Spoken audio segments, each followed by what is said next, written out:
Hey everybody, it's Michelle Long, Director of Education at Children's Theatre Charlotte, and this is episode 2 of Meet a New Script.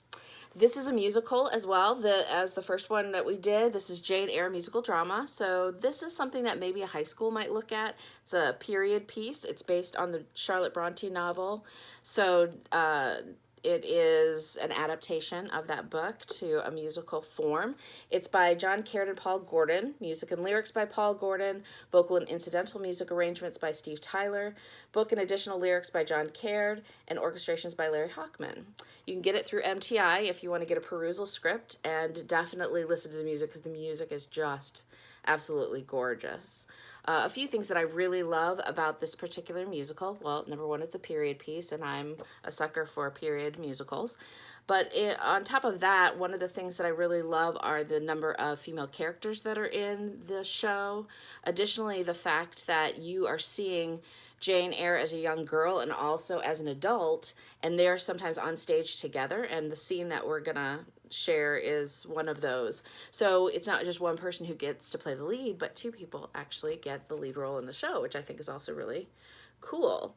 So we're going to take a look at Act 2, Scene 10, and this is later in Jane's life when her Aunt Reed is on her deathbed, and her aunt took her in and was not very nice to her. So we're seeing how this all kind of plays out in the midst of Jane's life. So it's Act 2, Scene 10. As St. John and Jane move into the house, young Jane appears dressed as she was when we first saw her. Young Jane watches her older self throughout the ensuing scenes, just as Jane did to young Jane at the start of the story. So the ensemble then starts singing. It's 7 o'clock in the evening, another day of their abuse, repeated persecution for being of so little use. She curses the injustice and begs to know the reason why she suffers in this prison when all she wants to do is fly. Mrs. Reed appears lying on her sick bed, young Jane watching her intently. St. John and Jane approach the bed. Mrs. Reed, you have a visitor. Jane and young Jane stand on opposite sides of the bed. Hello, Aunt Reed. Who is it? Who is this child? She turns from side to side throughout the scene. She cannot tell whether she should be addressing Jane herself or the image of young Jane, just as vivid to her. She says she is your niece, Jane Eyre. Are you Jane Eyre? I am. I've had more trouble with that child, such a burden to be left on my hands, her sudden fits of temper and her watching, always watching. Mrs. Reed, why did you hate her so? It was her mother I hated, my husband's only sister, and oh, such a favorite with him. When she died, he was heartbroken, pitiful man. Mrs. Reed grows more and more harsh and sarcastic. He had to take the sickly, whining, pining creature in, a weak man, weak, naturally weak. Mrs. Reed seems to be in her own world. St. John takes Jane aside. Jane, she knows not what she says. What of her son John? Should he not be sent for? John, I'm afraid, is dead, Miss Eyre. Oh, no. His death is the cause of his mother's sad state. How did it happen? A life of indulgence amongst the worst men and women, extravagance and debt, prison and despair. They say he killed himself. God save his soul. Amen. Mrs. Reed suddenly sits up and speaks with a calm clarity. Mr. Rivers, in the top dresser drawer, you'll find some miniature portraits. Bring them here.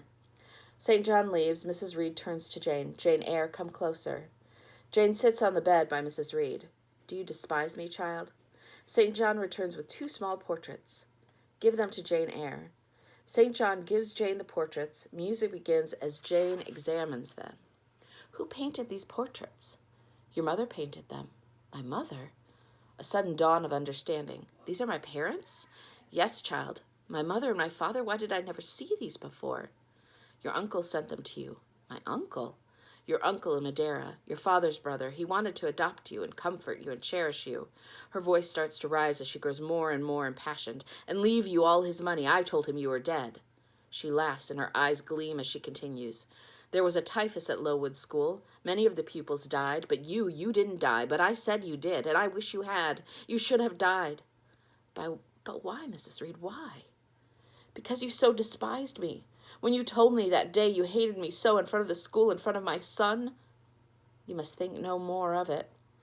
That the very thought of me made you sick. I was only a child, Jane begins singing. I tell you I couldn't forget it. What else would you have me be? So I took my revenge on you. I could have loved you so much.